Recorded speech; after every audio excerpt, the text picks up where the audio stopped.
What's up, everybody? This is Jake with Reverb here today to talk to you about 3 of the most common types of DI that you would want to consider for your bass and some of the pros and cons of each.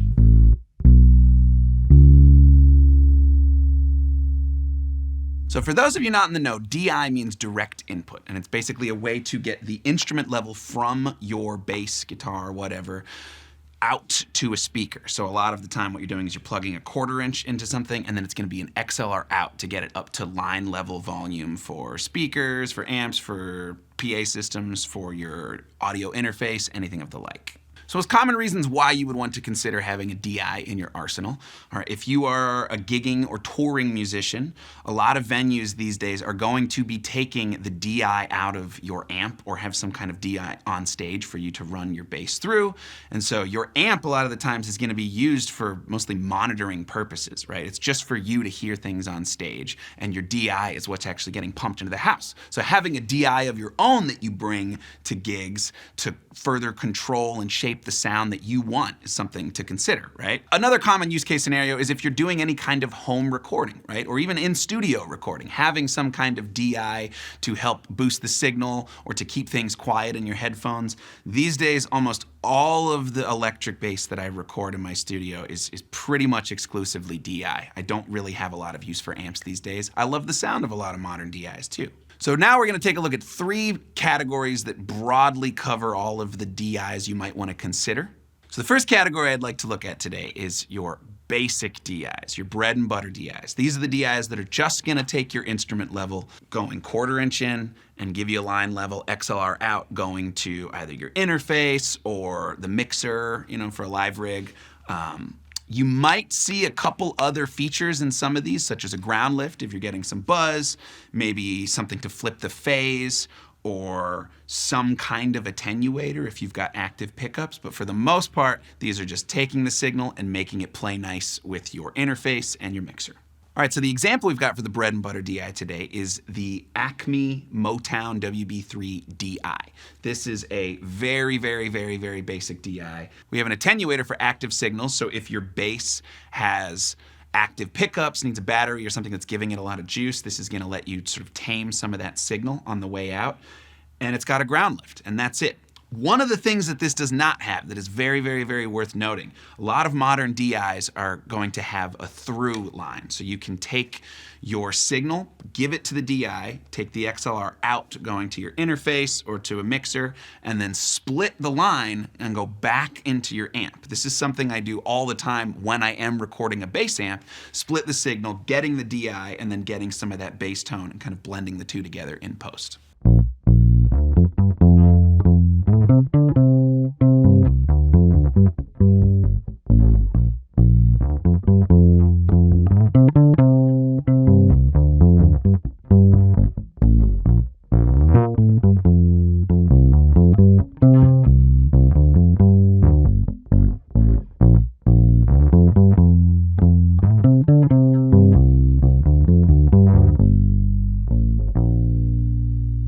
So that was the Motown Acme DI. Really, really, really great DI, but a little bit of a high-end product, right? This is based off the original DIs that guys like James Jamerson were using in the 60s on these Motown sessions.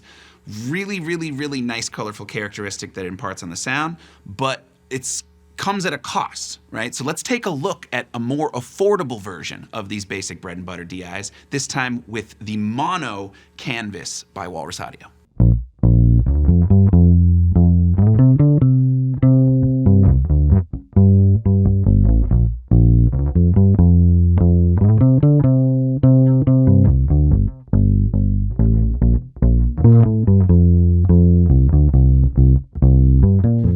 On to the second category now. This is going to open things up a little bit. We're taking a look at combination DIs. So these are DIs with preamps or DI workstations, you can kind of look at it as. Some of them are going to have distortion, compression, a little bit more than just EQ, but they're giving your sound some color that you can actually shape a little bit on the way out to either the interface, the mixer, or wherever you're sending it. So the first example of the preamp DI combination that we're going to look at is the Sadowski SPB1. This is a very, very, very simple preamp DI combination. You've got some volume control, a 2-band EQ with treble and bass, the ability to mute your signal or bypass the coloration from the preamp, so you can just have it function as a DI. And a fun little feature, there's a second quarter-inch out to let you send this straight to your tuner. So if you've got modulation or distortion or anything that's messing up the signal that would make the note hard to read for the tuner, this lets you send that out first before all that. So just so you can hear a little bit of what the preamp is doing, I'm going to play the same example twice, once with the preamp section off and then turn it on in the middle of it. Let's take a listen.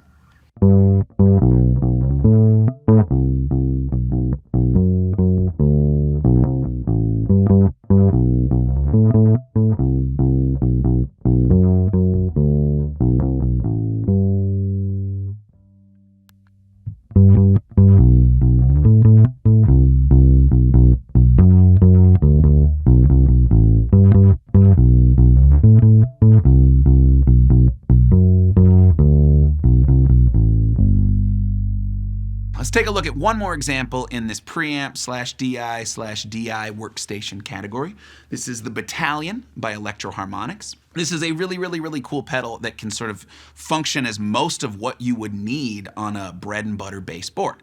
So we've got a 4-band EQ, we've got distortion with a noise gate, and we've got one of the best things to have as a bassist, a compressor. Bass and compression is a little bit like peanut butter and chocolate. The two just go great together. One last thing that's worth mentioning that I think is pretty cool about this particular pedal is you have 3 different output options. You've got XLR output, a wet output, and a dry output for just your unaffected bass signal coming directly out of the pedal. There's a lot of different things you can do with those sorts of tonal options. Let's take a listen to this.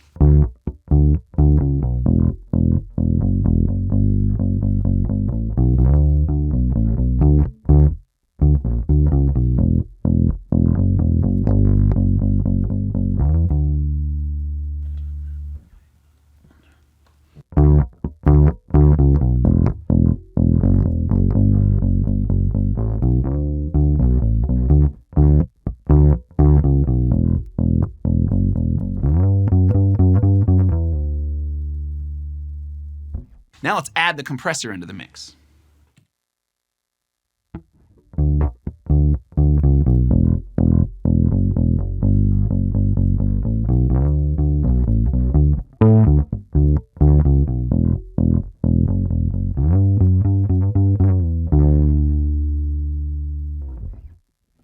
And last but not least, let's bring the distortion to the party.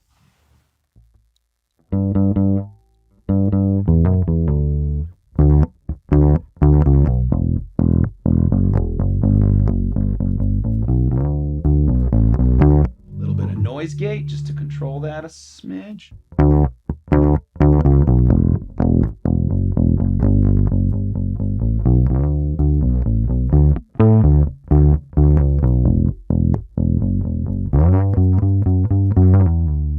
This category here is probably one of the most ubiquitous for what you are going to want to look for as a bass player. So there's a lot of different options out there besides what we've shown today. There's the Tech 21 Sans Amp bass driver, there's the Ampeg SCR and the SGT, which gets a little bit more into like amp modeling territory, but is still worth looking at. And of course, the Origin Effects Bass Rig series.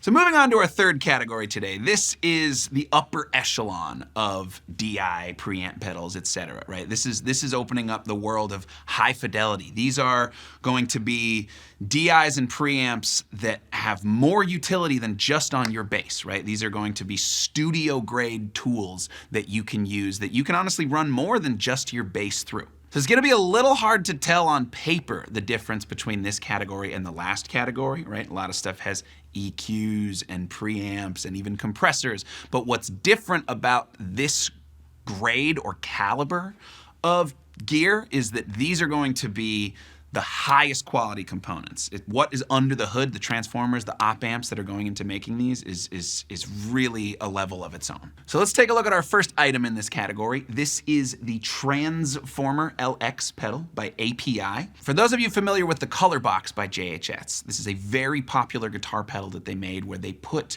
the 1073 style channel strip into a guitar pedal that you can take with you to gigs. This is essentially the same thing, but it's an API made by API. There's kind of three big players in the studio world. There's SSL, Neve, and API. And again, this is a channel strip, right? So it's giving you a preamp, an EQ, and a compressor all in one package. This is an API channel strip in a pedal.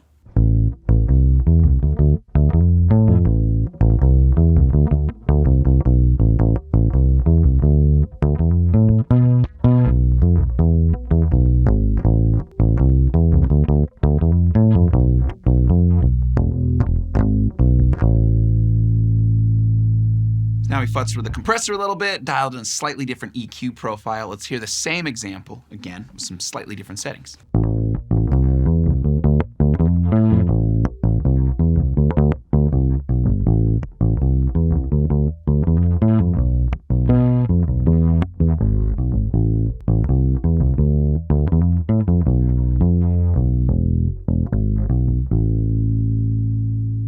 Last example I want to show with this pedal is a pretty common sound or pretty in vogue sound in the world of the color boxes. There is something very special about a bread and butter distortion pedal, even a bread and butter fuzz pedal, but there's something otherworldly to me about what happens when you drive a channel strip or some of these vintage compressors and EQs where it's the transformers inside that are actually doing some of the distortion as opposed to distorting it after and coloring it in other ways, right? So let's take a listen to an example of that now.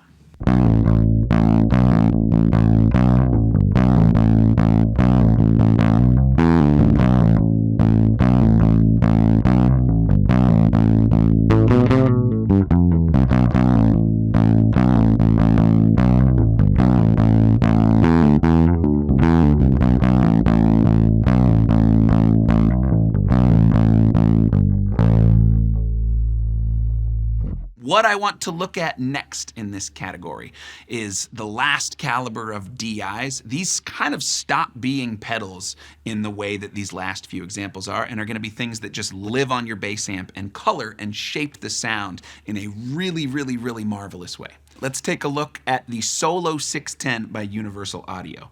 This is more than just a DI. This is a mic pre. You can run microphones into it. It's got 48 volts if you want to power microphones to mic a guitar amp, your voice, drums, etc., whatever you might want to stick a nice mic on. It's got a few very, very, very simple options for tonal shaping, right? You've just got a low cut and then you've got volume and gain, and that's basically it, right? We've kind of come full circle. We're back around on some of those first DIs that we were looking at. But again, as I mentioned before, even though the features may sound the same on paper, this thing is tube powered, so you're getting a lot of that tube saturation and coloration that tends to be really desirable when recording things like bass in particular. I personally use the LA610 in my studio, which is this exact same mic pre, but it's got a 2-band EQ and an LA2A style compressor. But I just wanted to mention that in case you were wondering about the legitimacy of this as a studio tool.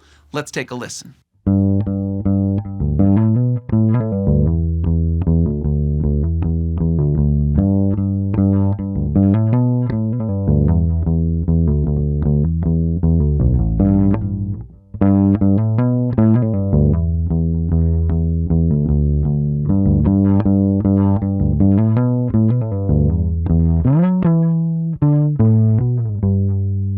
So with the Avalon U5, we're getting into the world of pro gear, right? This is something that you're going to see a lot of players' rigs on much bigger stages. Some people even like to get these things racked so that they can just live with wherever their bass rig is going. The Avalon might seem a little basic on paper because there's not a lot of features compared to some of the other pieces of gear that we looked at today, particularly like the Battalion, right? There's a boost, there's some tone, there's a high cut, there's an option to send this out to a powered speaker, which again speaks to this thing's ubiquity as a live tool for bass players. What you get in that trade-off with tweakability is something that just works and does the thing marvelously. The older I get and the more time I spend recording, playing in other projects and recording in other projects, the more I realize that there's a lot of decision making that goes into what we do when we're making music. And the more that we can streamline and simplify that decision making, the more that we can let things make those decisions for us, the easier it is to get the thing done.